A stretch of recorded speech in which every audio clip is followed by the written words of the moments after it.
আন্তর্জাতিক পর্যায়ে তফসির জগতের অমূল্য সম্পদ হযরত আল্লাহ হাফেজ হযরত মাওলানা মুফতি আমির হামজা সাহেব বারাকাল্লাহু তাআলা ফি হায়াতিহি। হাফেজ হযরত মাওলানা মুফতি আমির হামজা সাহেব বারাকাল্লাহু ফি হায়াতিহি কুষ্টিয়া।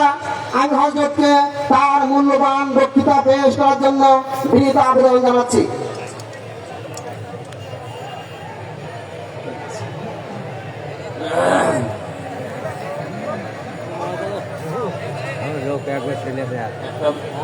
একটা মোবাইল পাওয়া গেছে, মোবাইল হারিয়ে যায়।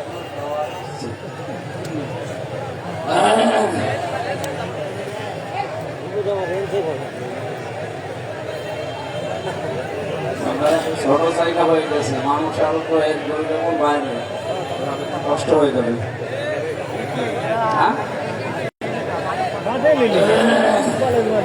কলেজ মাঠে না, পাইলট মাঠে।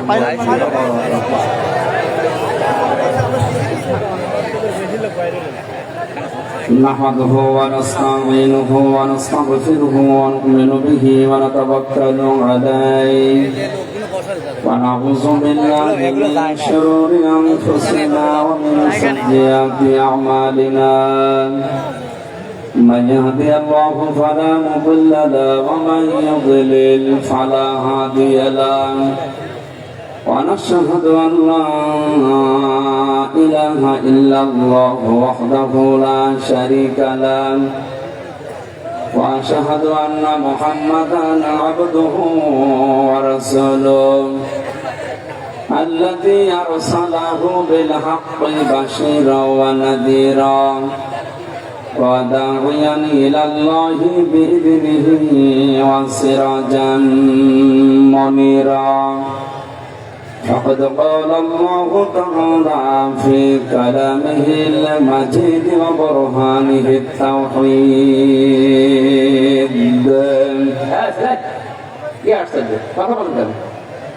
আবার কথা বলে, যেখানে যা আছে বসে, দাঁড়িয়ে দাঁড়িয়ে ছেড়ে থাক, কথা বলবেন না। জবান খুলে পড়ে না। আউযু বিল্লাহি মিনাশ শাইতানির রাজীম। বিসমিল্লাহির রহমানির রহিম।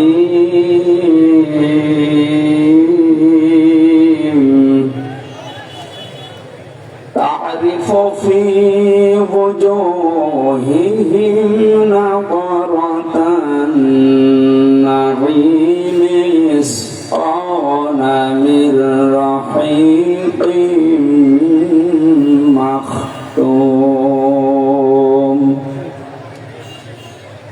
ختامه مسك وفي ذلك فليتنافس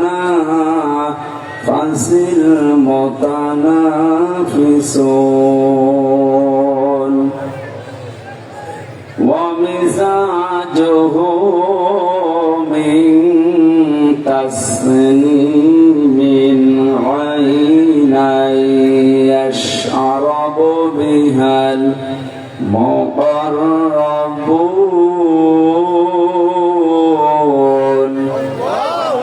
صدقت يا ربنا.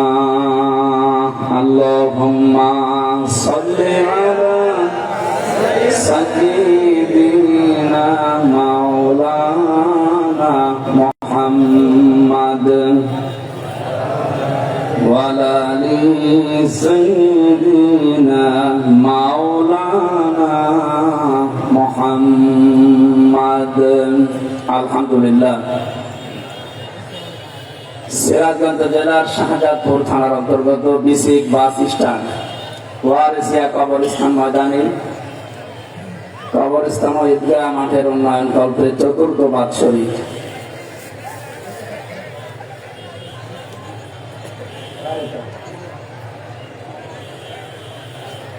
এখানে মোবাইল দেবেন।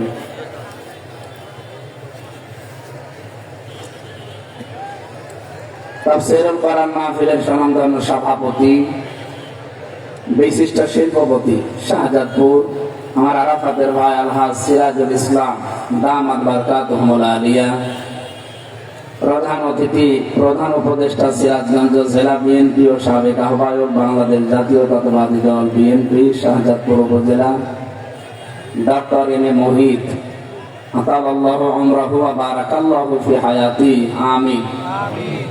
উপস্থিত আছেন আলহাজ মোহাম্মদ আয়ুব আলী, জনাব অধ্যাপক মিজানুর রহমান। এতক্ষণ যারা আলোচনা রাখলেন ইসলামিক চিন্তাবিদ, বরিষ্ঠ কণ্ঠের অধিকারী, মিডিয়া ব্যক্তিত্ব, আপনাদের এলাকার কৃতি সন্তান জনাব মাওলানা আবুল বাশার হিলালি দামাত বারকাতুহুল আলিয়া।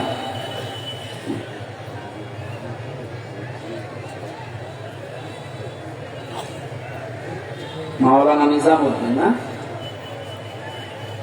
এখানে আলোচনা রেখেছেন আপনাদের এলাকার সন্তান মাওলানা রাশিদুল হাসান এবং মঞ্চে বসা যারা সম্মানিত ওলামা ইকরাম, আমি তো অনেকের নাম জানি না, একবার দোয়া করছি তাদের জন্য। ওয়ারাফা'না লাকা যিকরাক, সবাই বলেন আমিন। সম্মান মর্যাদাতে কোথায় আছে অনেকে জানি না। মানুষ মনে করে জোর করে সম্মান পাওয়া যায়, জোর করে সম্মান পাওয়া যায় না, এটাতে পাওয়া যায় না, প্রমাণ হয়ে যায়নি। বহু চেষ্টা চালিয়েছিল জোর করে সম্মান আদায়ের জন্য, মানুষ পোশাক করে দিয়েছে, এখনো করছে। আপনি দেখেন জালেমদের বাড়ি ঘর গুলো শুধু এখন টয়লেট শুধু না, মানুষ এখন অনেকে নিয়ত করে যে পায়খানা পোশাক করছে, মনে করছে মনে হয় এখানে পোশাক পায়খানা করলে সওয়াব হয়। কোরআনে কারীম জানিয়েছেন فَتِلْكَ بُيُوتُهُمْ خَاوِيَةً بِمَا ظَلَمُوا إِنَّ فِي ذَلِكَ لَآيَةً لِقَوْمٍ يَعْلَمُونَ। সূরা নামল এটা 19 নাম্বার পারার 20 নাম্বার পৃষ্ঠা 7 নাম্বার লাইনের 52 নাম্বার আয়াতে আছে। আল্লাহ পাক বলেন, নবী এই সেই ঘরগুলো, এই সেই ঘর, এটা বলে নাই। বাইতুন না দিয়ে বুয়ুত বহু বচন দিয়েছেন, হোম দিয়েছেন জমির। এখানে আলেম যারা আছেন দেখেন, ফাতিলকা বুয়ুতুহুম, এই সেই ঘরগুলো। মনে হচ্ছে আল্লাহ আমাদেরকে আঙ্গুল দিয়ে দেখাচ্ছেন এই সেই ঘরগুলো।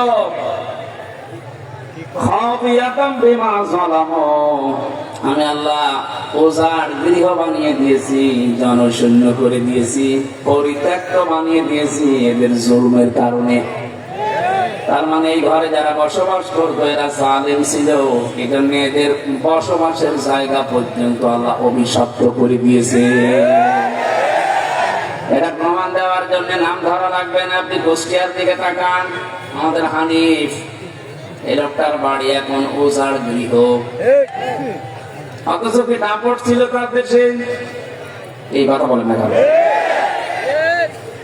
তার এই বাড়িটা পর্যন্ত কুষ্টিয়ার ভেতরে একটা নাম করা বাড়ি ছিল। আপনি এখন যান দেখবেন মানুষ টয়লেট করছে।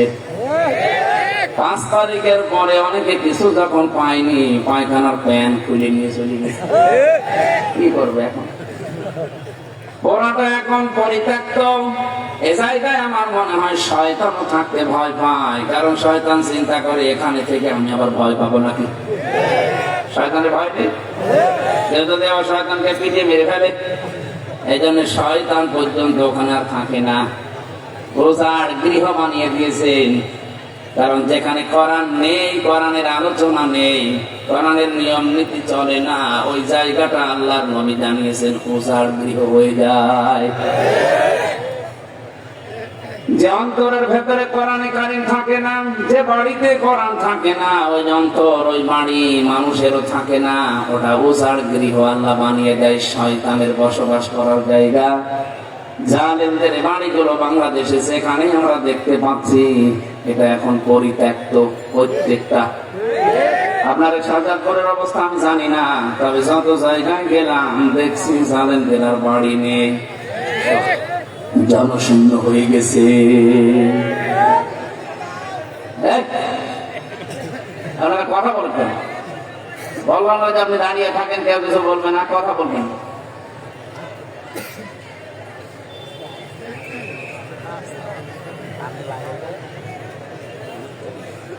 প্রজেক্টর দেয়নি আপনাদের বিভিন্ন জায়গায়, 3টা 4টা দেওয়া আছে, ওখানে যান না কেন? এই যে আপনার জন্য যদি এরা শুনতে না পারে যে নামাজে যার জন্য কাতার বাঁকা হয় পুরা গোনা তার হয়, এখানে কত মানুষ শুনতেছে, আপনার জন্য যদি ডিস্টার্ব হয় না সব গোনা আপনার ঘাড়ে যাবে। এখানে কষ্ট হলেও একটু ধীরে স্থির থাকেন, একটু নিশ্চুপ থাকবেন, এটা আমার অনুরোধ। আপনারা কথা বলবেন না, তাহলে আমি কিন্তু কথা তুলতে পারবো না। আমাদের আজকের আলোচনার বিষয় প্রতিযোগিতা, এটা আমাদের খুব দরকার, কারণ এই জামানায় প্রতিযোগিতা ছাড়া কোন জায়গায় যাওয়া। লিমিসলি হাযা ফালিয়ামালিল আমিলুন, যারা সাধক এই জিনিসটা পাওয়ার জন্য তাদের সাধনা করা উচিত। কি জিনিস সেটা? আল্লাহর বাগান ও বাগান আল্লাহ নিজে বানিয়েছেন। সে বাগানটা এমন ভাবে বাগান বানিয়েছেন, ওয়ালাকুম ফিহা মা তাশতাহি আনফুসুকুম ওয়ালাকুম ফিহা মা তাদউন। রব্বুল আলামিন বলেন, এমন ভাবে আমি জান্নাত বানিয়েছি চাওয়ার আগে জিনিস পাওয়া যাবে। মানুষের মনের ভেতরে যা কামনা বাসনা আসবে, মানুষের কামনা বাসনা আপনি বোঝেন, কল্পনার জগৎ বলে। হাদিসে কুদসি এটা বিশ্ব নবী জানিয়েছেন, জান্নাত আল্লাহ এমন ভাবে মন মতো করে সাজিয়েছে, কোন চোখ আজ পর্যন্ত দেখেনি, কোন কান শোনেনি, কোন হৃদয়ের কল্পনা জাগ্রত হয়নি। প্রশ্ন আসতে পারে, নবীজি যে দেখে আসলেন আর দেখেছেন জান্নাতের পোড়ার সৌন্দর্য নবীজি দেখে আসতে পারেন নাই? আল্লাহ এমন এমন কিছু বানিয়ে রেখেছেন, উনি কিছু কিছু জিনিস দেখে শেষ করে চলে এসেছেন। এই যে হাউজে কাউসার যেটা আমরা জানি, এর চারিদিকে একটা শব্দ লেখা আল্লাহ লিখে রেখেছিলেন, বিসমিল্লাহির রহমানির রহিম। জান্নাত যখন পরিভ্রমণ করছিলেন, হঠাৎ দেখলেন একটা সবুজ গম্বুজের মতো কল কল করে আওয়াজ হচ্ছে, পানি যেভাবে পড়লে আওয়াজ হয়। চারিদিকে ঘুরলেন, দেখলেন বিসমিল্লাহ লিখা। ডাক দিয়ে বললেন, ইয়া আখি জিবরাইল, হে ভাই জিবরাইল, এই ঘরটা কিসের? ফেরেশতা বলে, ইয়া রাসূলুল্লাহ, এইটাই সেই হাউজে কাউসার। কিয়ামতের ময়দানে মানুষের পিপাসা যখন লাগবে, মাটি তামা হয়ে যাবে, মাথার মগজ টকবক করে ফুটতে থাকবে, এই ময়দানে এক গ্লাস পানি যদি কেউ পান করতে পারে, জান্নাতে যাওয়ার আগে আর পিপাসা লাগবে না। এই সেই হাউজে কাউসার। বিশ্ব নবী ওই দিন বলেছিলেন, ফেরেশতা এটা পাওয়া যাবে কি করে? ফেরেশতা বলেছিল, আপনি দেখেন না চারিদিকে কি লেখা আছে, বিসমিল্লাহির রহমানির রহিম। বিসমিল্লাহর বা থেকে, আল্লাহ শব্দের হা থেকে, রহমান শব্দের নুন থেকে, রহিম শব্দের মিম থেকে ফোঁটা ফোঁটা পানি পড়ছে। এগুলো চারিদিকে গোলাকার হয়ে ওই যে হাউসের ভেতরে পড়ে। পৃথিবীর ময়দানে যারা সব কাজে বিসমিল্লাহ আমল করবে, আল্লাহ তাদেরকে এটা দিয়ে দেবেন। নবীজি দুনিয়াতে আসার পরে যে কোনো কাজ শুরু করার আগে পড়তেন বিসমিল্লাহির রহমানির রহিম। মাঝে মাঝে বলতেন, মাবুদ আমি কিন্তু বিসমিল্লাহর আমল ছাড়ি না, তুমি আর যাই করো কাউসার থেকে যেন আমাকে বঞ্চিত করো না। নবীজিদের মনের আকাঙ্ক্ষা দেখে আরো 8টা-9টা ঐতিহাসিক প্রেক্ষাপট আছে, এটাও একটা। শেষ পর্যন্ত আল্লাহ পাক সূরা কাউসার নাযিল করে জানিয়ে দিলেন, ইন্না আ'তাইনাকাল কাউসার। হে নবী, অবশ্যই আমি আপনাকে এই কাউসার রিজার্ভ করে দিলাম, জান, এটা আপনার জন্যই বরাদ্দ। কিয়ামতের দিন আপনি যাকে দেবেন সে শুধু পাবে, আপনি যাকে দেবেন না সে পাবে না। আর এটা যদি কেউ না পায়, সে জান্নাতেও যেতে পারবে না। কষ্ট আসতে পারে, লক্ষ কোটি কোটি মানুষ থাকবে কিয়ামতে, তাহলে নবীজির মাধ্যমে আল্লাহ এতগুলো মানুষের সামনে কাউসার পৌঁছাবে কি করে? এত গ্লাস পাবে কোথায়? নাকি এই যে এতগুলো মানুষ দেখতে পাচ্ছেন, আমার তো মনে হচ্ছে আল্লাহ এরা বালিশ পাবে কোথায়? মাথা কোনে কোনে যদি বালিশ বানানো লাগে, তাও তো 1 বছর লাগবে বালিশ বানাতে। কিয়ামতে কঠিন ময়দানে একবারে নবীজির হাত থেকে কোটি কোটি উম্মতেরা হাউজে কাউসার পাবে। ওনার তো হাত মাত্র দুইটা, নাই দুই হাত দিয়ে দুইজনকে দিল, এত মানুষ পাবে কি করে? জবাব আমি পেয়েছি তাফসিরে হাক্কানিতে।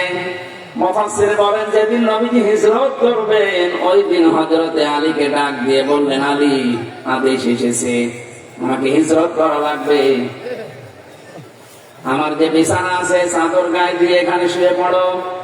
কাফেররা চারিদিকে ঘিরে আছে, ওরা যদি এখন আসে তাহলে আমাকে কুপিয়ে শেষ করবে, জবাই করবে, ওরা আমাকে হত্যা করার জন্য এসেছে।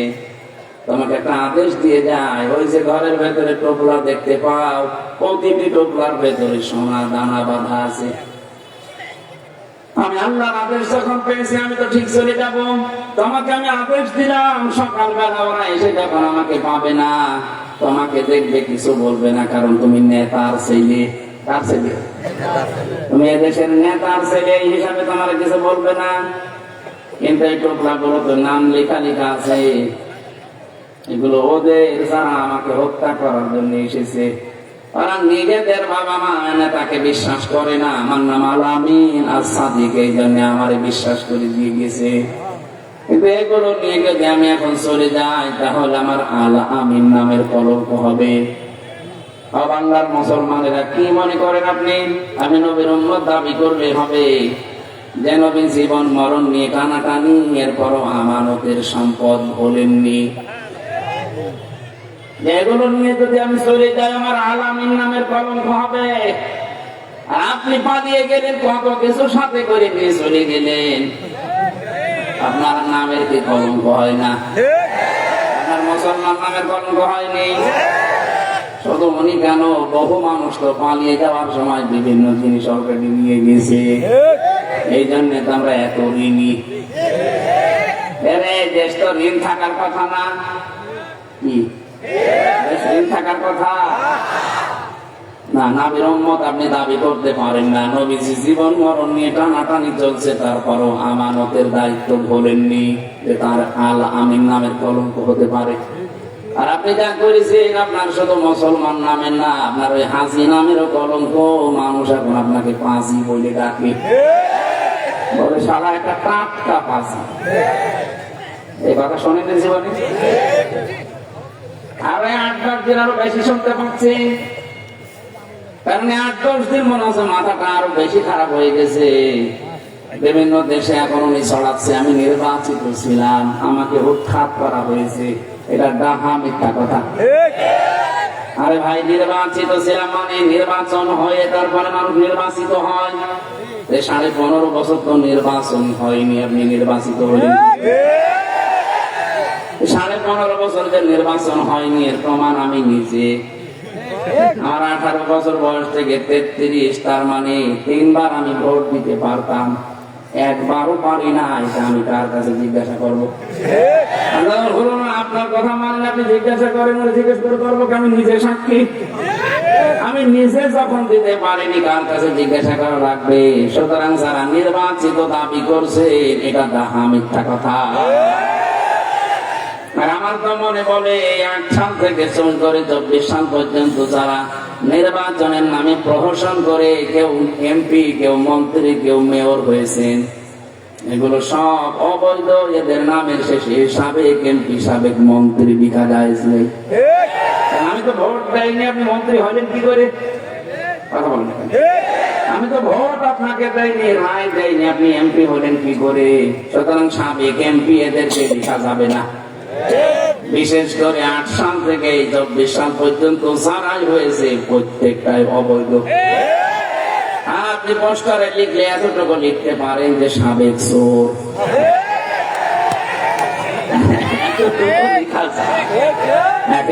একেবারে না লিখলে হয় না, কথা বলছেন, এতটুকু লেখা যায় না, এতটুকু লেখা যায়। আপনি এখন পোস্টারে লিখলে এই যে যা লিখে দিয়েছেন এরকম আর লিখবেন না। আপনি লিখে দিয়েছেন সাবেক আহ্বায়ক ডক্টর এম এ মহিদ, যেহেতু বিএনপির জাতীয়তাবাদী দল শাহজাদপুর উপজেলার উনি। এরকম যারা লিখতে চান যে সাবেক এমপি, সাবেক মন্ত্রী, বিশেষ করে 8 থেকে 24 সাল পর্যন্ত যারাই ছিলেন, সে যে দলেরই হোক, আপনি লিখতে পারেন সর্বোচ্চ এতটুকু যে আমি সাবেক চোর বা সাবেক ডাকাত। আমি আর এক ধাপ বাড়িয়ে দিলাম যে আপনি আর একটু বড় ডাকাত জানেন, সাবেক এমপি লিখতে পারবেন না। কারণ এদেশে যদি ঘোড়া কেউ জিজ্ঞাসা করেন যে ভোট হয়েছে, ও হাসবে, এটা কথা বলবেন আপনি। আরো আমি চাই 8 সাল থেকে 24 সাল পর্যন্ত যারা বেতন নিয়েছেন এমপি হয়ে, মন্ত্রী হয়ে, মেয়র হয়ে, উপজেলা চেয়ারম্যান হয়ে, সব দেশে ফেরত দেওয়া লাগবে।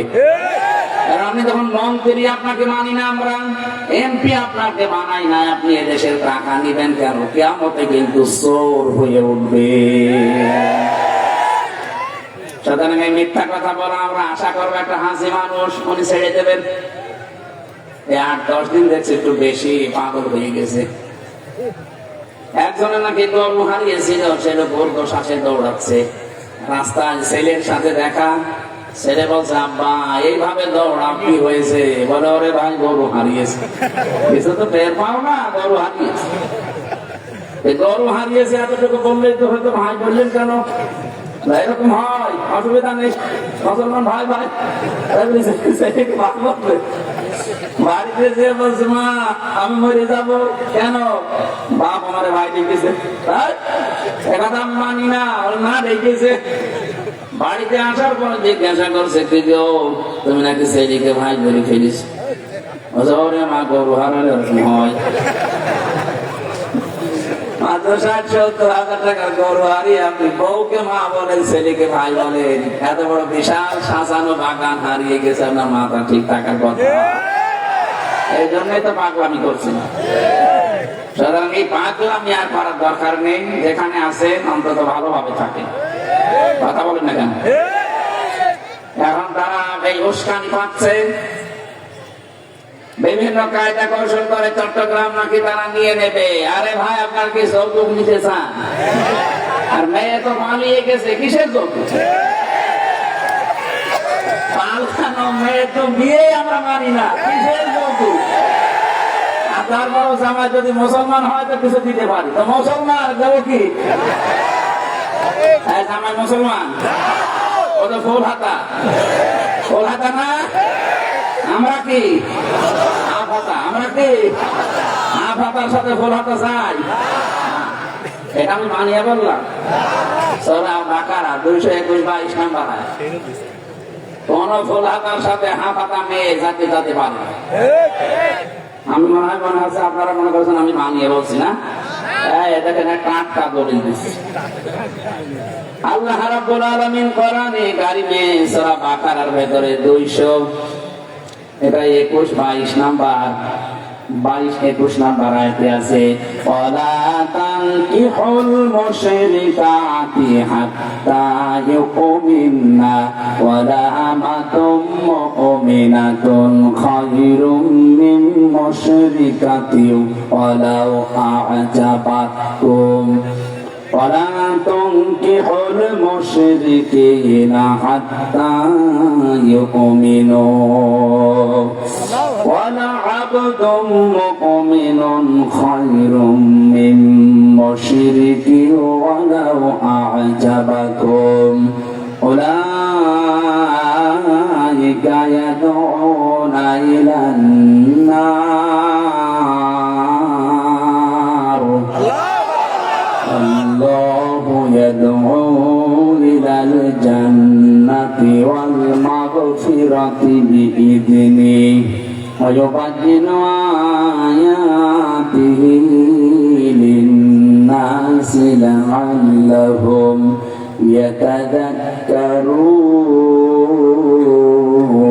يتذكرون. আল্লাহ নিজে ঘোষণা দিচ্ছেন, ফতোয়া আল্লাহ, ওয়ালা তানকিহুল মুশরিকাতি হাত্তা ইউমিননা, তোমরা বিবাহ বন্ধনে আবদ্ধ হতে পারবা না কোন মুশরিকা নারীকে যতক্ষণ সে ঈমানদার না হয়। সে যদি ঈমান না আনে, কোন মুসলমানের জন্য মুশরিকা নারীকে বিয়ে করা জায়েজ নেই। আল্লাহ এতটুকু শেষ করেননি, ওয়ালা আমাতুম মুমিনাতুন খায়রুম মিন মুশরিকাতিন ওয়ালাউ আ'জাবাতকুম।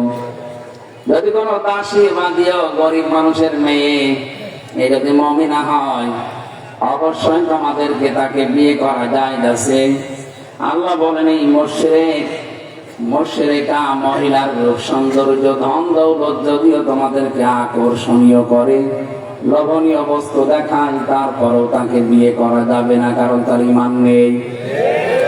আল্লাহ একটু পরে এটা আবার উল্টিয়ে জানিয়েছেন, এটা তো মেয়েদের ব্যাপারে। কোন পুরুষ যদি মুশরিক হয়, কোন ঈমানদার মহিলা মুমিনা যারা আছে তারা এই মুশরিক পুরুষকে বিয়ে করতে পারবে না।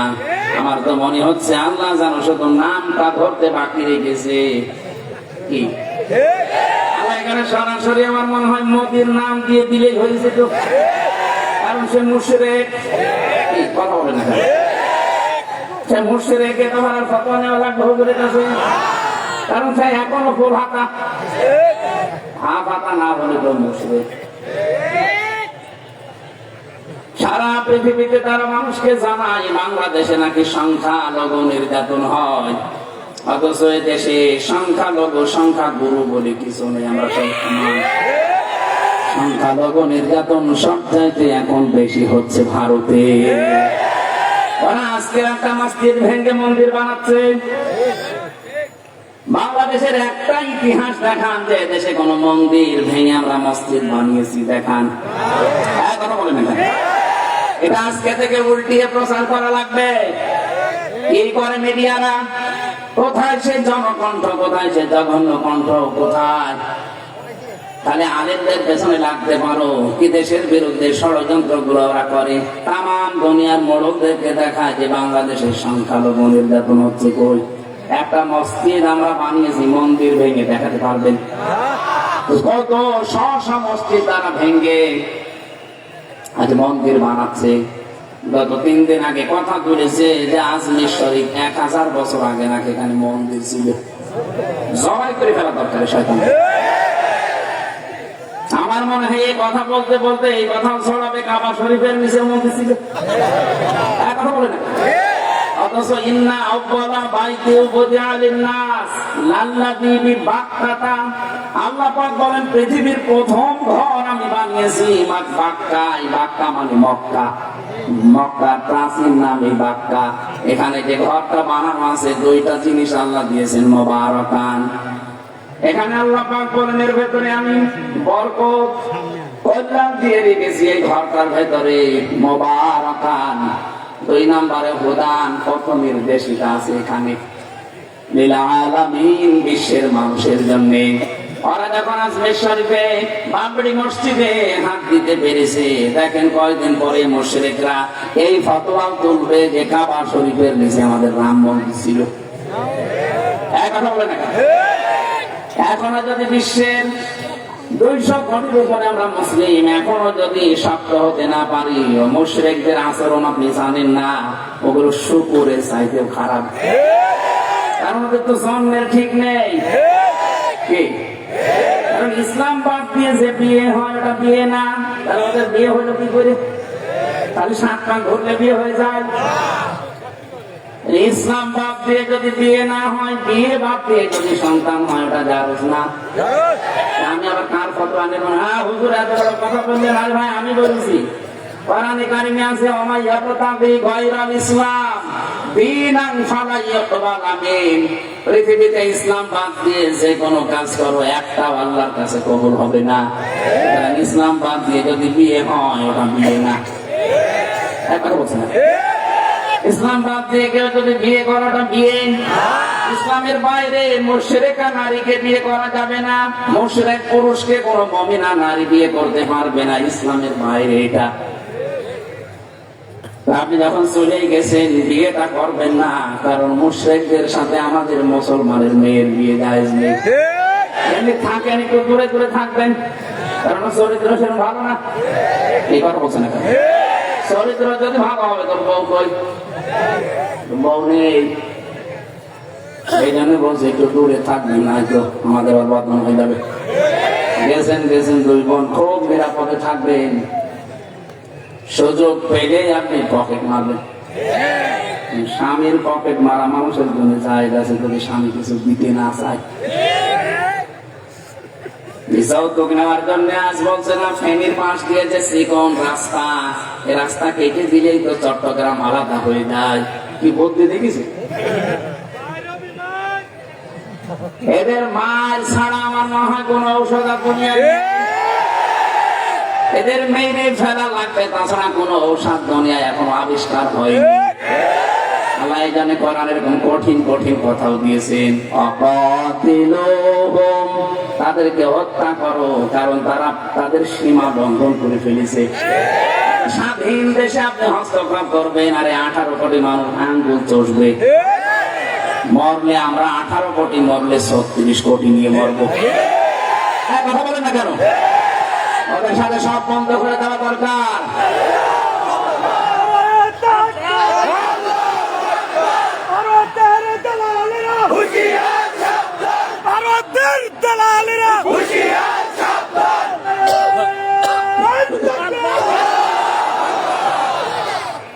কোরআনে কারিমের পরে জানিয়েছেন, উলাইকা ইয়াদউনা ইলান নার, ওই মানুষগুলো আমাদেরকে ডাকতেছে জাহান্নামের দিকে।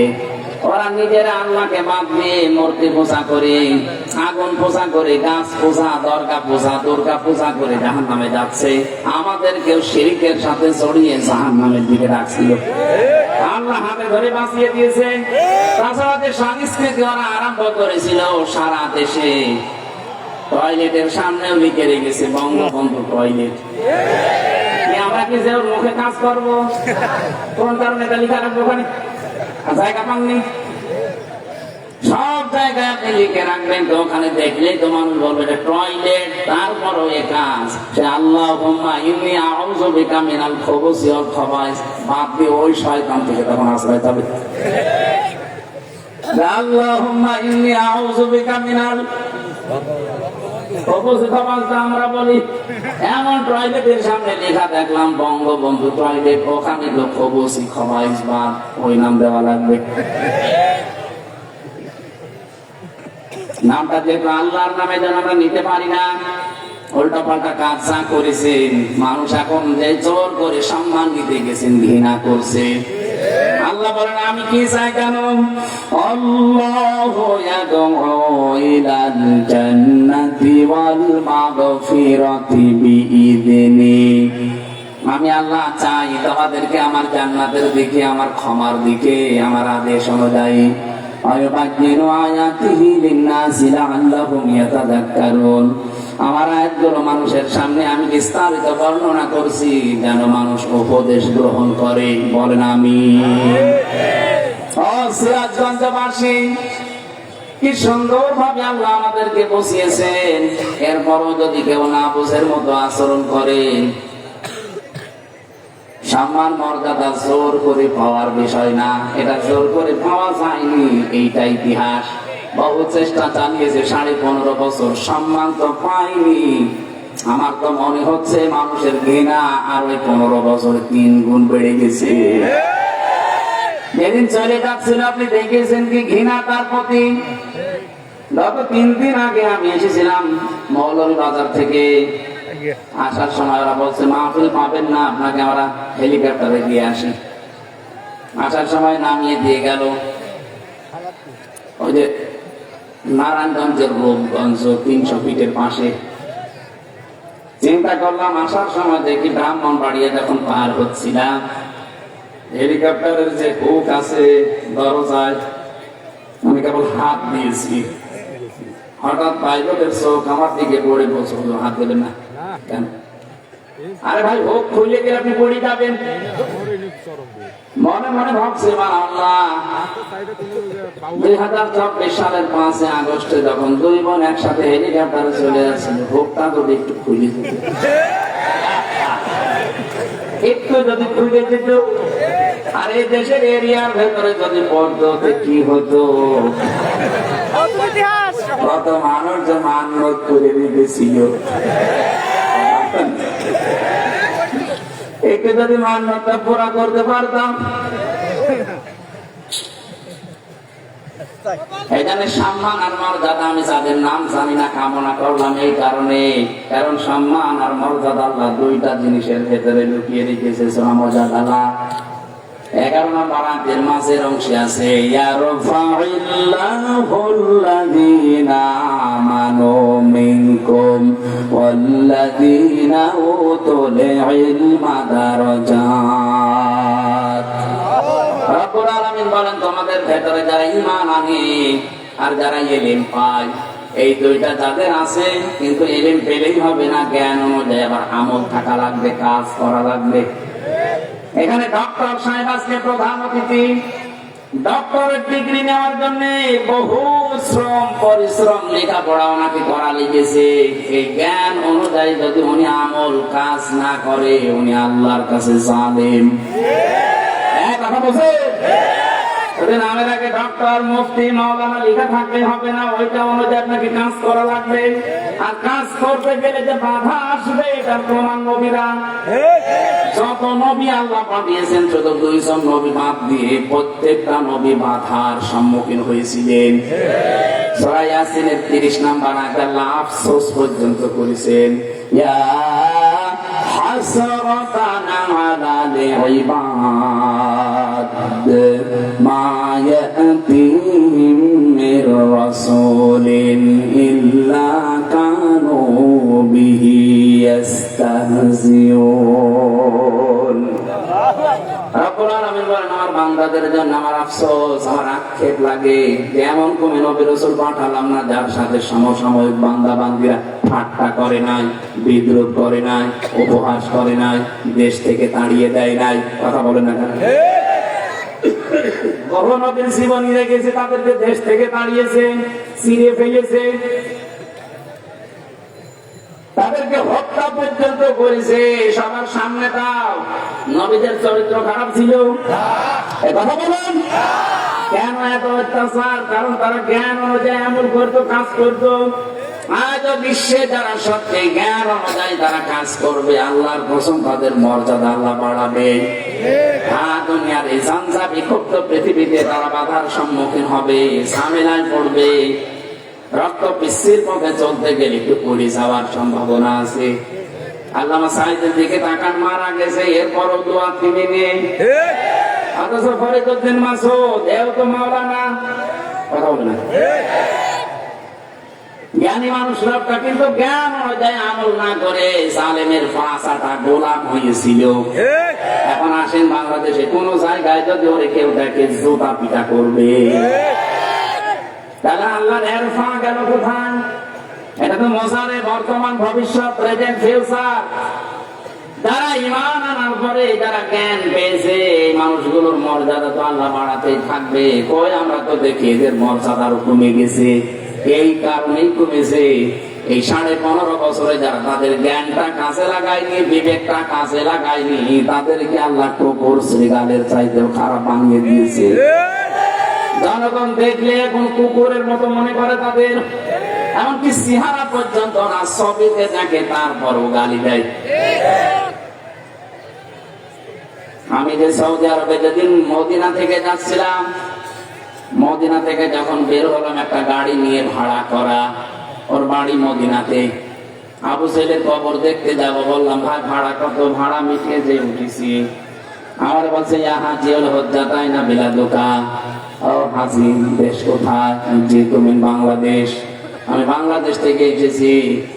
মদিনার ওই লোকটা মোবাইল দেখছিল, কি জানো, গাড়ি চালাই, নিজের গাড়ি নিজে চালাচ্ছে, মোবাইলের অ্যাপসে কি যেন দেখছিল, ইন্টারনেটে হয়তো, আমি লক্ষ্য করি নাই। হঠাৎ আমি সেই বলেছি জি তুমি বাংলাদেশ। আমারে বলছে হারামি। না আমারে বলে নাই, বলছে যে এইটারে বলেছি, দেখলাম যে আমাদের যিনি পালিয়েছে ওনার ছবি হলো।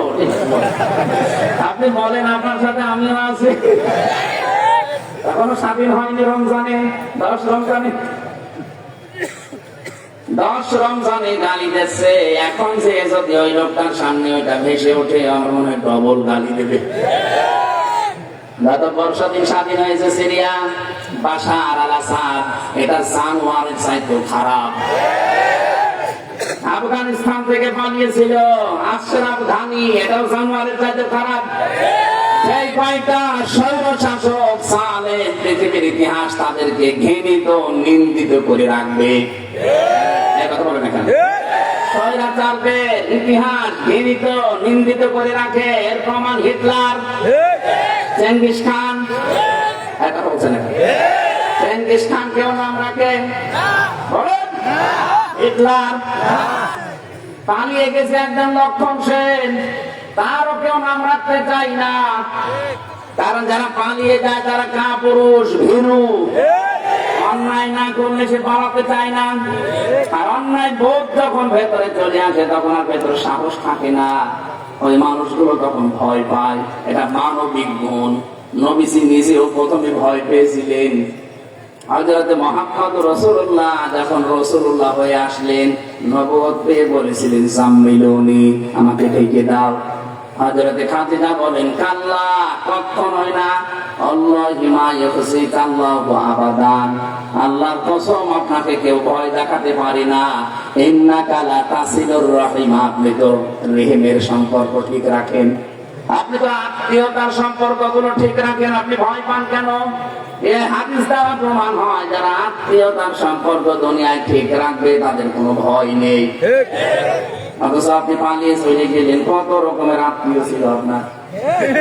এদেশে কিছু জানে না তাও আপনাকে আপা বলে ডাকতো। বলছেন এখানে রংপুর বিভাগের মানুষের আপনাকে ভাবি বলে ডাকতো, আর সারা দেশের আপনি জাতীয় আপা। এত রকমের সম্পর্ক সব বাদ দিয়ে আপনি পালিয়ে চলে গেলেন, অবশ্যই আপনি রক্তের সম্পর্ক ঠিক রাখেননি। 2 নাম্বারটা আরো কঠিন, বলবো। তাহমিলুল কাল্লা, আপনি তো মানুষের বোঝা বহন করেন, মানুষের বোঝা হালকা করে দেন, আপনি ভয় পান কেন? স্বামীকে বলছে স্ত্রী যে আপনি মানুষের বোঝা বহন করেন, সুখের বোঝা, দুঃখের বোঝা, ঋণের বোঝা, কষ্টের বোঝা, এগুলো আপনি বহন করেন মানুষের। সুতরাং যারা শখের বোঝা, দুঃখের বোঝা, রক্তের বোঝা, যারা এই যে ঋণের বোঝা, কষ্টের বোঝা বহন করবে, তাদের ভেতর থেকে ভয় তুলে দেবে কে? অথচ এই বোঝাগুলো আপনি আরো বহন করা দূরের কথা, হালকা করা দূরের কথা, আরো বোঝা চাপিয়ে দিলেন। এই কথা বলছেন এখানে। বিভিন্ন প্রজেক্ট তৈরি করার নামে হাজার কোটি টাকার ঋণ এই দেশের মাথার উপরে চাপিয়ে দিয়ে গেলেন। ছেলের নামে, মেয়ের নামে, বিয়ের নামে, বোনের নামে কোটি কোটি টাকা বাইরে পাচার হয়ে আছে। কেউ বেগম পাড়া বানিয়েছে, কেউ সাহেব পাড়া বানিয়েছে। বেগম পাড়া আমি এখনো যাইনি, কিন্তু সাহেব পাড়া দেখে আসলাম মালয়েশিয়া। কি বাড়ি বানিয়েছে এক একজন। আমি প্রায় 10 দিন ছিলাম, যে দেখেছি এক একজন যে হোটেলে উঠে ওই নামতে গেলে শয়তান ভাবে কি গো, ও আগেই পালিয়ে বসে আছে ওখানে। আমি 5 তারিখের পরে 8 তারিখে 9 তারিখে থেকে গিয়েছিলাম কয়েকটা সিঙ্গাপুর, মালয়েশিয়া, আশপাশের দেশগুলো ঘুরলাম। যে হোটেলে উঠে দেখি শয়তান আমার সামনে। কি আপনি কখন এসেছেন? বলো হুজুর আমি কাজ পেয়েছি।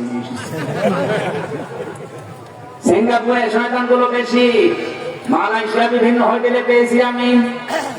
আমার সাথে জেলেও ছিল একজন, সেও দেখি ওখানে যে আগে বসে আছে আলারনি। আপনি এত বোঝা দিয়ে গেলেন, আপনাকে আমরা ভয় দেবে না মানে আমার কথার অর্থ কি বুঝেছেন? যারা মানুষকে বোঝা দিয়ে যায় তাদের উপরে ভয় চাপিয়ে দেয় কে? এই যে 780 জন মানুষ এখন অসুস্থ হাসপাতালে, কারণ হাত নেই, পা নেই, চোখ নেই, অন্ধকোষ নেই। এরা তার পরিবারের জন্য বোঝা না? এই কথা বলছে না কেন? এরা তার সমাজের জন্য বোঝা না? তার মা বাবার কাছে, ভাই বোনের কাছে তারা বোঝা। এই বোঝাটা তো আপনি দিয়ে গেলেন। আপনি তো এগুলো না দিলেও পারতেন, পালিয়ে যখন যাবেন তখন এই বোঝাগুলো দিয়ে গেলেন কোন কারণে? আর 2732 জন মানুষ হত্যার সাথে আপনি সরাসরি জড়িত। তার মানে আপনি গণহত্যার মাস্টার মাইন্ড। ফেরাউন ওই জামানায় আমি হাদিসে তাফসীরে পড়েছি মাত্র 7 জন জাদুকরকে হত্যা করেছিল। মাত্র 7 জন। মুসার প্রতি ঈমান আনার কারণে 7 জন মানুষকে বিখাবন্ধ করে দিয়েছিল। এক হাত কেটেছে আর এক পা কেটেছে। এইভাবে কোরআনে কারিমে আল্লাহ দেখবেন, লাউ কাত্তিআন্না আইদিয়াকুম ওয়া আরজুলাকুম মিন খিলাফিন। এক হাত কেটেছে আর বিপরীত পা কেটেছে।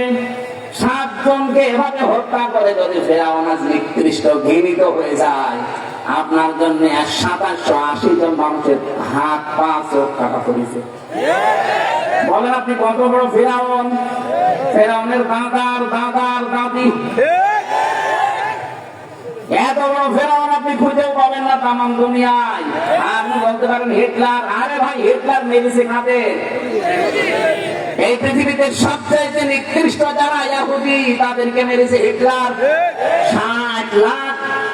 60 লাখ ইহুদিকে দুনিয়া থেকে সাফ করে দিয়েছে। কোনো মানুষ না, ইহুদিরা ছিল ওই দুনিয়ায় সব সময় অভিশপ্ত। গায়রিল মাগদুবি আলাইহিম ওয়ালাদ-দাল্লিন। ও তো মানুষ মারে না, মেরেছে জানোয়ার গুলো, অসুবিধা নেই। কিন্তু আপনি কাকে মারলেন বলেন? আপনি তাকে মেরেছেন। এগুলো পৃথিবীর শ্রেষ্ঠ সন্তান, শহীদ আবু সাইদ, শহীদ মুগ্ধ, শহীদ ফয়সাল, শহীদ ইয়ামিন। পুলিশের গাড়ি থেকে যখন ফেলে দিচ্ছিল মনে হচ্ছে বাংলাদেশ ফেলে দিচ্ছে। একবারে 15-20 জন 22 জনকে নিয়ে আগুন ধরিয়ে পড়িয়ে দিচ্ছেন। আপনি মানুষ কোথায় পালিয়েছে তারা?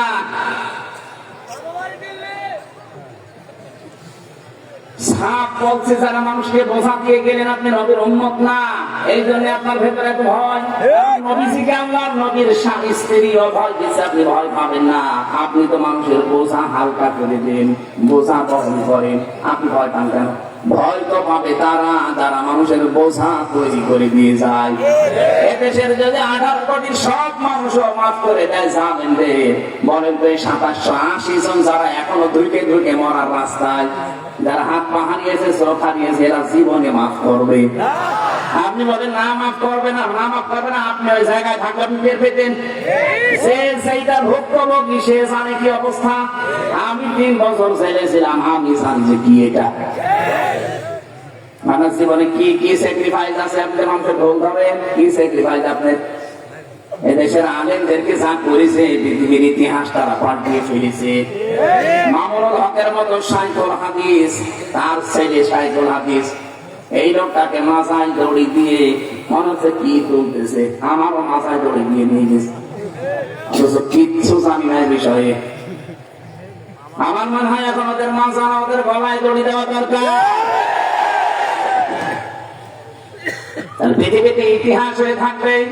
আগামীতে যারা দুনিয়াতে চেয়ারে বসবে চিন্তা করবে না আলেমদের গায়ে দেশে হাত দেওয়া যাবে না। আমরা এদের শাস্তি চাই না, চাই না। তারা তারা শাস্তি চান দেখে লিল্লাহি তাকবীর।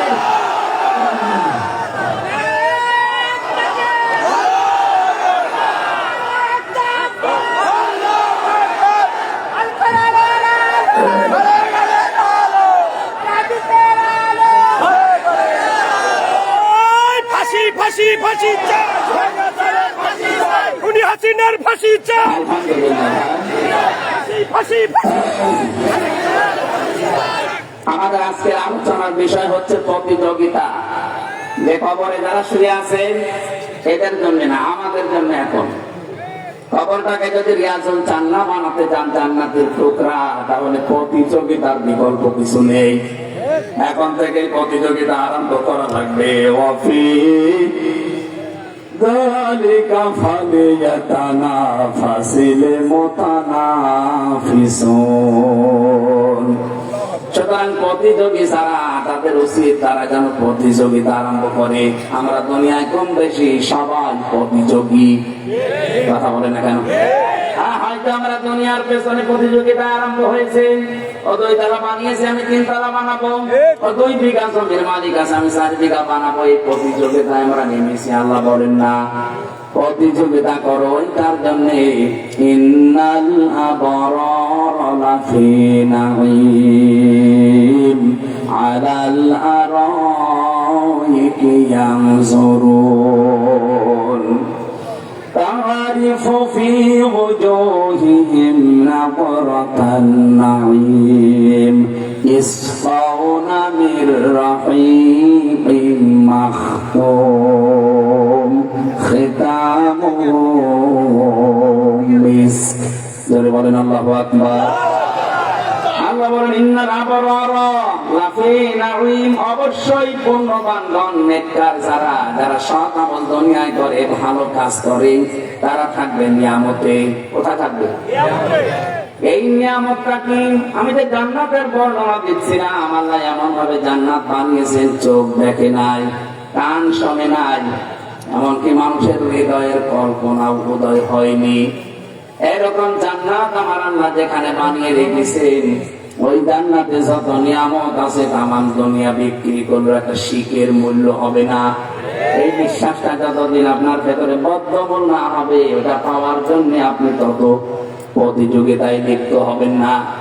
এই আমাদের ভেতরে যত জান্নাতের আকাঙ্ক্ষা তৈরি হবে, এর মর্যাদা, এর সম্মান, এর মূল্য যত আমরা বুঝতে পারবো, তত এটা পাওয়ার জন্য আমাদের দুনিয়ায় প্রতিযোগিতা আরম্ভ হবে। কথা বলেন ঠিক কিনা? সাহাবায়ে কেরাম এটা বুঝেছিলেন, এই জন্য তারা প্রতিযোগিতা করেছিলেন। আমরা এখনো বুঝি না, এই জন্য ওই পর্যন্ত প্রতিযোগিতায় নামতে পারি না। আমাদের কাছে চর্মচোখে যেটা ভালো লাগে আমরা ওই দিকে দৌড়াই। আলাল আরাইকি ইয়ানজুরুন, এই জন্য নাজারা দিয়েছেন। এদিকে তাকা। আলাল আরাইকি ইয়ানজুরুন, নাজারা ইয়ানজুরু মানে দেখা, কিন্তু এই চোখ দিয়ে না। মানে দেখা, এই চোখ দিয়ে, আর নাজারা মানে গবেষণা করে দেখা। আল্লাহ পাক বলেন কিয়ামতের ময়দানে এই মানুষগুলো যখন কিয়ামতের ভেতরে থাকবে, এরা পালঙ্কের উপরে বসে গবেষণা বলেন, এই চোখ বলেন, সব দৃষ্টি দিয়ে আল্লাহর সৃষ্টি, আল্লাহর নিয়ামত গুলো অবলোকন করবে। নবী, আপনি যদি ওদের চেহারা থেকে ওই সময় তাকান, দেখবেন চেহারা প্রফুল্ল দীপ্তিময়।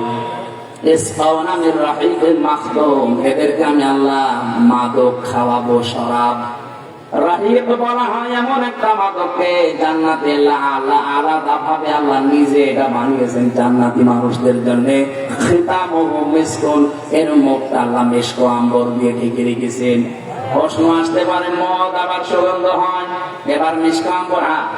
দুনিয়ার মদের সাথে কোনো তুলনা এই খিতামুহু মিসকুন এর ভেতরে নেই, এই যে রাহিক মাখতুম এর ভেতরে নেই। আল্লাহ এমন ভাবে জান্নাতের এই মদগুলো সারিবদ্ধ করে রেখেছেন, প্রতিটির মুখ মিশক আম্বর দিয়ে এটা ঝালাই করা আছে।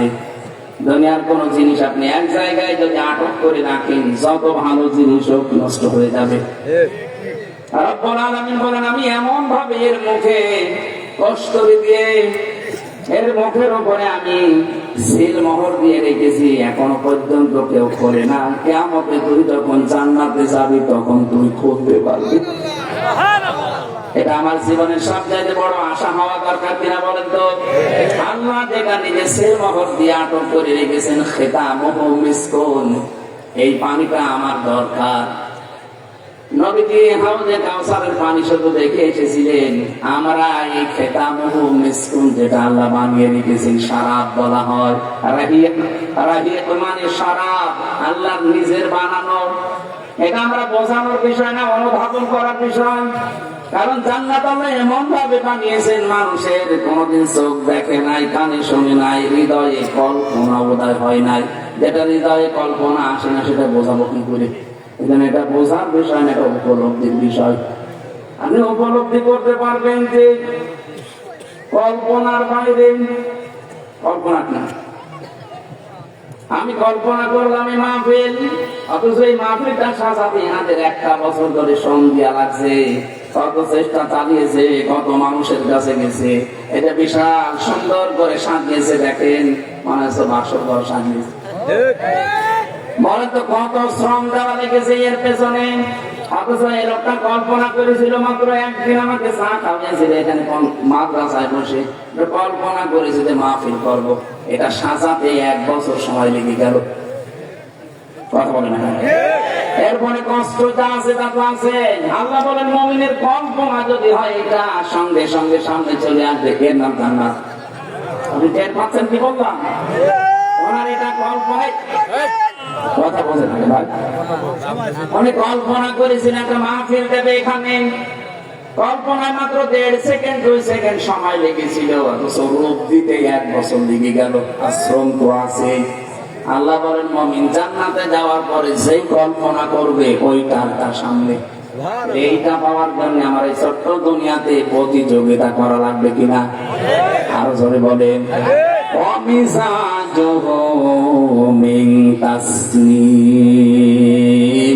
ভালো করে শুনুন, আল্লাহ পাক বলেন আমি তাকে তাসনিম খাওয়াবো। তাসনিম কি? তাফসীর ফি জিলালিল কোরআন ইবনে কাসির মুফাসসির বলেন তাসনিম মানে এমন এক জাতীয় পানি, সেই পানি শুধু আল্লাহ নিজে বানিয়েছেন জান্নাতি মানুষদের জন্য। দুনিয়াতে সবচাইতে দামি পানির নাম অ্যাকোয়াটিক ক্রিস্টোলা। এটা মুকেশ আম্বানির স্ত্রী নীতা আম্বানি খায়। 750 গ্রাম পানির দাম 51 লক্ষ টাকা। স্বর্ণ পুড়িয়ে ওইটা ছাই দিয়ে বানানো। তারা বুঝতেছে 5 গ্রাম স্বর্ণ পোড়ানোর পরে ওইটা ছাই যেটা হয়, ওই ছাইয়ের ভেতরে যেটা স্বাস্থ্যের জন্য উপকার, এটা মানুষের চেহারা রূপ লাবণ্য ধরে রাখে, চামড়া জড়িয়ে যায় না। নীতা আম্বানির বয়স 60-এর উপরে। আপনি দেখবেন পেপারে আসে, দেখলে মনে হবে এখনো মনে হয় 32 বছর। যার এক এক বোতল পানির দাম 51 লাখ টাকা বাংলাদেশের টাকায়। ওর নাম কি বললাম? অ্যাকোয়াটিক ক্রিস্টোলা। এই বোতল 750 গ্রাম ছোটটা, এর উপরে যেটা 75 লাখ টাকা দাম এক বোতলের। এটা যদি 5 বোতল করেও পানি 24 ঘন্টার ভেতরে খায়, আপনি বলেন তো কত লাখ টাকার পানি লাগে তার? এটা তো লিমিট করা আছে তার। আল্লাহ পাক বলেন মিন তাসনিম, এমন একটা পানি আমি বানিয়েছি, এটা দুনিয়ার কোন পানির সাথে মিল নেই। তামাম দুনিয়ার সব পানি যদি আপনি এই অ্যাকোয়াটিক ক্রিস্টোলা এক জায়গায় করেন, জান্নাতের এক বোতল পানির সমান হবে না। এর নাম মিন তাসনিম। এইটা খাইলে যৌবন ধরে রাখে। আর মিন তাসনিম যদি কে খায়, ওই মানুষটার চেহারা দিনের পর দিন পাল্টাতে থাকে। আপনি সকালে খেয়েছেন একরকম, দুপুরে খাবেন আর একরকম, চেহারা হয়ে যাবে। বিকালে খাবেন, চেহারা আর একরকম হবে। আল্লাহ বলেন দিনের পরে দিন যত এই পানি খেতে থাকবে, চেহারায় তত গ্লেজ দেবে।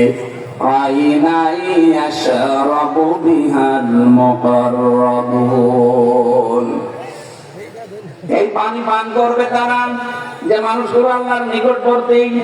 এই জন্য তার নিকটবর্তী হওয়ার জন্য চেষ্টা চালানো এখনই দরকার। এই কবরে যারা শুয়ে আছে আর পারবে না, তারা তাদের সব আমল বন্ধ হয়ে গেছে। আমাদেরও যাওয়া লাগবে, কথা বলে না কেন?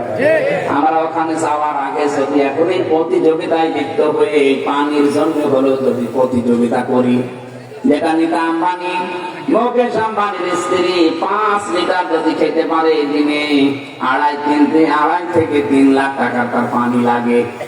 জান্নাতে বলেন আল্লাহ যে এটা 2.5-3 লাখ না, এটা আনলিমিটেড, যত পারবে মানুষ তত খাবে। বলেন আল্লাহু আকবার। এই জন্য আমাদেরকে আল্লাহ উদ্বুদ্ধ করছেন লিমিসলি হাদা ফালিয়ামালিল আমিলুন। সূরা সাফফাতে আছে, যারা সাধনা করে তাদের সাধনা তো এই পানি পাওয়ার জন্য করা দরকার। আমাদের সাধনা এগুলোর জন্য না। লালনের মাজারে যে দেখেন সাধনা করছে, কয় মন গাঁজা খাবো। আপনি সাধনা করতে পারেন না, আমি কি করি এই পানি খাবো, যেটা নীতা আম্বানি খায়, ওর চাইতে দামি পানি মিন তাসনিম। সুবহানাল্লাহ বলতে পারেন না? আমি সহ প্রত্যেকে যেন এখন জীবনের টার্গেট বানিয়ে প্রতিযোগিতায় নেমে পড়ি। দুনিয়া যে যা করছে করুক গা, আমার টার্গেট আমি তাসনিম পর্যন্ত যেতে চাই। নারী হোক আর পুরুষ হোক, এটা যদি কবরে চলে যান তখন আর পাবেন না। এখনই সময়, কথা বলে না? আপনি কি দুনিয়ার জীবন সম্পর্কে একটু মাঝে মাঝে চিন্তা করেন না? এটা কিন্তু ধোঁকা। এই যে মাওলানা বসে আছে, আমার হায়াতুদ দুনিয়া ইল্লা মাতাউল গুরুর। আল্লাহ বলেন দুনিয়ার জীবনটা পুরা ধোঁকা। ছেলে মেয়ে ধোঁকা, ব্যবসা বাণিজ্যটাও ধোঁকা, মা বাবাও ধোঁকা। আপনার বিশ্বাস হচ্ছে না? আজকে যদি আপনার বাড়িতে মারা যান, আপনি মা বাবাকে যদি বলা হয় এত কষ্ট করেছিলেন ছেলের পেছনে, সন্তানকে পেটে নিয়েছেন, আপনার খাটের নিচে এই ছেলেটা মাটি দেওয়া হবে, আপনি রাজি আছেন? মা বাবা বলবে না, গোরস্থান পড়ে আছে, ওয়ার আসিয়া ওখানে যান, আমরা পারবো না। এত কষ্ট করেছে যে মা বাবা, সেও আপনাকে খাটের নিচে মাটি দেবে, তাও রাজি না।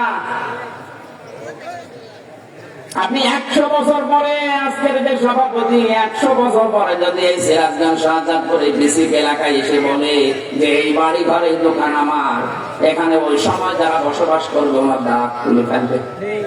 কিসের আপনি সভাপতি? আপনার যদি থাকার জায়গা না থাকে, ওই যে আমাদের মসজিদ আছে, বারান্দায় থেকে রাত্রে সকালে কেটে পড়েন, আপনাকে আমরা চিনি না। কি আপনি বলেন তাই যে 3 পুরুষের পরে আমি নিজে চিনি না? আমার বাবা ইয়াজউদ্দিন, তারপরে জাহান আলী, তারপরে আমার দাদা বাবার নাম নমাজ আলী, এরপরে ছাড়া আমি আর জানি না। এখন বলেন তো, নমাজ আলীর বাবা আছে, সে যদি এখন এসে কুষ্টিয়ায় বলে এই ভিটা আমার, এখানে আমি এই জমি বানিয়েছিলাম, ও দাঁত মুখ পরীক্ষা করা বান্ধবী করেন আপনি? কিসের নমাজ আলীর বাবা? আপনি নমাজ আলীকে আমি এখন চিনি না। এইটাই দুনিয়া। এখানে কারো পেছনে থেকে কাউকে খুশি রাখতে গিয়ে, কাউকে সুখী রাখতে গিয়ে নিজে যেন আমরা অবৈধ পথে পা না বাড়াই, এটা সবচাইতে বড় পাগলামি। কথা বলেন ঠিক কিনা? যারা ব্যাগ নিয়ে গেছে আমাদের কাছে গোপনে গোপনে দিয়ে দিন। গোপনে দান আল্লাহ বেশি কবুল করে। এই কথা বলা যাবে না, গোপনে যা পারেন দিয়ে দিন।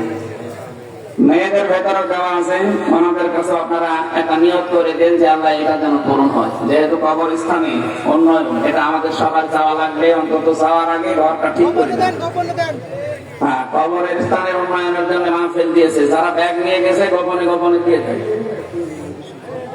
আমার গাড়ি আছে ওই যে সামনে, আমার বই পাওয়া যায়, আমার কারাগারে যে লিখেছিলাম ওইটা আবার বাইরে এসে পাবলিশ করেছি, যাওয়ার সময় নিয়ে যাবেন। ওই তো ওখানে সামনে ওই আলো জ্বলছে, ওখানে গাড়ি আছে, পাওয়া যায়, যাওয়ার সময় নিয়ে যান। আমার ভাই বিক্রি করে, আমি জানি না, ওই সম্পর্কে খালি লিখেই ছেড়ে দিয়েছি। সুবহানাল্লাহ আলহামদুলিল্লাহ লা ইলাহা ইল্লাল্লাহ, সুবহানাল্লাহ আলহামদুলিল্লাহ। এই গোপনে দেন না কেন? তাড়াতাড়ি করেন, কেউ যেন না জানে। আপনি গোপনে গোপনে দিয়ে দিন। আল্লাহুম্মা সাল্লি আলা, পাখাকে এখানে ভেতরে গেমে যাচ্ছে, পাখা থাকলে একটু বাতাস দেন 2 মিনিট। আল্লাহুম্মা সাল্লি আলা সাইয়্যিদিনা মাওলানা মুহাম্মাদ ওয়া আলা আলি সাইয়্যিদিনা মাওলানা মুহাম্মাদ। ও মদিনার বুলবুলি, তোমার বলি, রাত কাটে আর দিন কাটে, তার বেদনার ফুল তুলি, তোমার বলি। আল্লাহুম্মা সাল্লি আলা, দেন যারা যাচ্ছে দেন।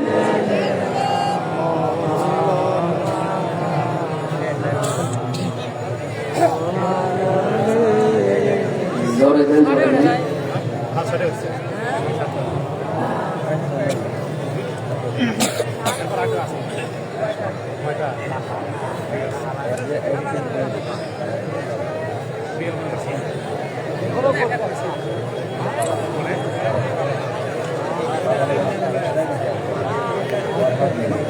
সম্মানিত ভাইরা উপস্থিত, ওরা যাচ্ছে গোপনে দিয়ে দিন।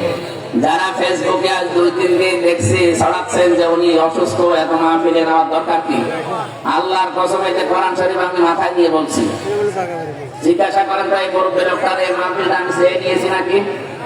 জোর করে নিয়েছে আমার বাড়িতে, 14 জায়গায় গেছে। এখন আমি তর্ক দিয়ে মুরব্বীকে কতদিন ফেরত দেবেন? একটা হাসি মানুষ। আজকে আরো 2-3টা আছে আমার বিশ্ববিদ্যালয়ের স্যার, ডক্টর গোলাম মাওলা স্যারে, ডক্টর রফিক স্যারে, এই যে ওবায়দুল্লাহ তারেকে। আমি কি মেশিন? ওদের কথা না রাখলে ওদের মন পাওয়া যায় না, রাগ করে উল্টাপাল্টা ধারণা করে। কি হয়ে গেছে? আরে কি হয়ে গেছে ভাবছি না। আর আপনারা ফেসবুকে এগুলো উল্টাপাল্টা ছড়ান যে উনি 2-3টা করে নেয়।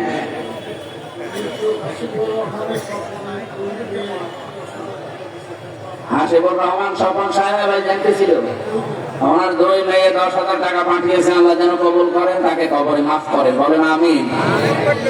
বাবা মার জন্য 2 জনের জন্য দোয়া চেয়েছে, আল্লাহ 2 মেয়ের দোয়া কবুল করুন। গোরস্থানের জন্য 10,000 টাকা পাঠিয়েছেন, আল্লাহ মঞ্জুর করেন। মেরাজ খান মজলিস, আমার মজলিস ভাই, আমার আব্দিনের হাফিজ গ্রুপে আমাদের বড় ভাই, আজকে ওনার বাড়ি থাকার কথা। আমার আসলে এত ব্যস্ত, প্রতিদিন 2টা-3টা থাকবো কখন, আজকে খাবার ফকিরকে দিয়ে দিন ভাই। 10,000 টাকা পাঠিয়েছেন, আল্লাহ যেন কবুল করেন, আমিন। ঠিক আছে, আমরা আবার সামনে পরিবেশ পেলে আমরা একটা দিনে একটা আনবো। সামনে এত মাহফিল নেবো না, কমিয়ে দেবে। আসলে আমাদের এই যে স্যার, তো বিশ্ববিদ্যালয়ে আমার ম্যাডামের স্যার, ওই যে আজকে হোসাইন ভাই ছিল দ্বিতীয় বক্তা, ওরও স্যার। আমার সরাসরি আমাদের তো আন্দোলনে আমাদের দাওয়া বিভাগের স্যার, ওনার গ্রামে পাবনায় 2টা নিয়েছে আজকে, একটা আটঘরিয়া, একটা সাথিয়া। আর আবার আজকে শুনলাম আর একটা আতাই গোলা ধরেছে উবাইদুল্লাহ তারিক ভাই। কারণ আমি কিভাবে কি করি, আমার শরীরে দিকে পারছি না। বলছে প্রত্যেক জায়গায় আধা ঘন্টা করে বললে মানুষ মানে, 1 ঘন্টা করে বললে মানুষ মানতে যায় না। মানুষ আমি মরে যাই নাকি? আরে ফেসবুকে শয়তানটা ছড়ায়, যা উনি না পারলে নাই কেন, ওর দাঁত মুখ খুলে ফেলা দেয়। আমি তো বলছি যে আমি পারি না, কি করবো, এই মুরব্বীরে ফেরাবো কয়েকদিন। ডক্টর মোহিত সাহেব আজকের মাহফিলের প্রধান অতিথি, ডক্টর M.A. মোহিত, উনি আপনাদের সালাম দেবেন, লন্ডনে আছে। এই যে স্যার, আপনি সালাম দেন। আমি মাইকের সামনে আছি, আপনি সালাম দেন, বলেন।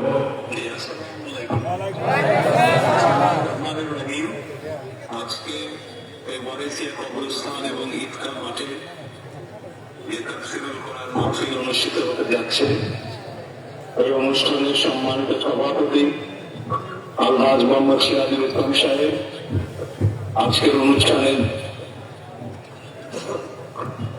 যা জ্ঞানগর্ভ কথা শোনার জন্য আপনারা এবং আমরা সমবেত হয়েছি।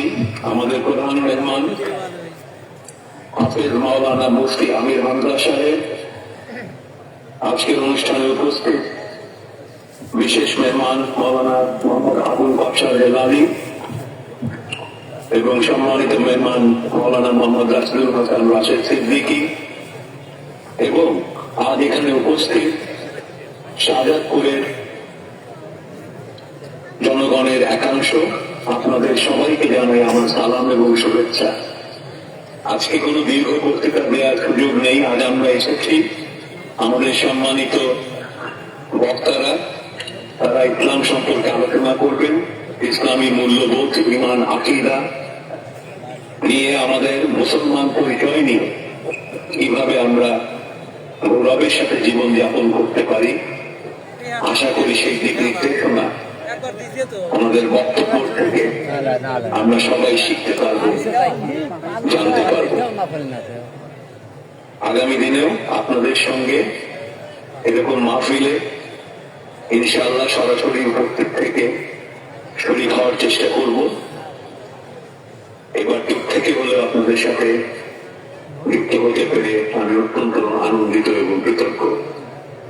আমরা শাহজাদপুরে একটি সমৃদ্ধ, শান্তিপূর্ণ, সুন্দর শাহজাদপুর গড়ে তুলতে চাই, যেখানে সংখ্যাগরিষ্ঠ ইসলাম ধর্মাবলম্বী মানুষ যেমন মুক্তভাবে গৌরব সহকারে আত্মসম্মান নিয়ে বাঁচতে পারবেন, একই সাথে অন্যান্য ধর্মাবলম্বী যারা আছেন তাদেরও নিরাপত্তা নিশ্চিত হবে, এবং আমরা কেউ কাউকে আঘাত করে কটু কথা বলবো না, কেউ কারো ধর্মকে ব্যঙ্গ করবো না, সবাই সবাইকে সম্মানের সাথে একটা সুন্দর শাহজাদপুর আমরা গড়ে তুলব। এটাই আমাদের আকার, এটাই আমাদের স্বপ্ন। আপনাদের সবাইকে ধন্যবাদ জানিয়ে আমি বিদায় নিচ্ছি। আল্লাহ হাফেজ। বাংলাদেশ। আসসালামু আলাইকুম ওয়া রাহমাতুল্লাহ। এটা শাহজাদপুর থানা না? শাহজাদপুর। এই যে মৃত আয়নার ছেলে সৌদি প্রবাসী আব্দুল সালাম, তার মা বাবার নামে কবরস্থানে 10,000 টাকা এবং একটা নাকফুল পাঠিয়েছে, এবং তার শ্বশুর শাশুড়ি সহ সব মুরব্বীদের জন্য দোয়া চেয়েছে। এই যে নাকফুলটা রাখেন, 10,000 টাকায় যেখানে রাখেন, কবুল করেন। সৌদি প্রবাসী, ওনাকে আল্লাহ সহি সালামতে রাখেন। সাইদি সাহেবের জন্য দোয়া, যে আল্লাহ 500 টাকা দিয়েছে আল্লাহর বান্দা, আল্লাহ তাকে কবরে জান্নাত দান করুন। ধন্যবাদ। আমাদের প্রিয় নেতা ডক্টর মুহিত ভাইয়ের পক্ষ থেকে এবং শাহজাহানপুর উপজেলা এবং শহর বিএনপির তরফ থেকে উনি 30,000 টাকা, মারহাবা। 30,000 টাকা ঘোষণা দিয়েছেন। আপনারা ওনার পরিবার এবং আমাদের দলের সবার জন্য দোয়া করবেন।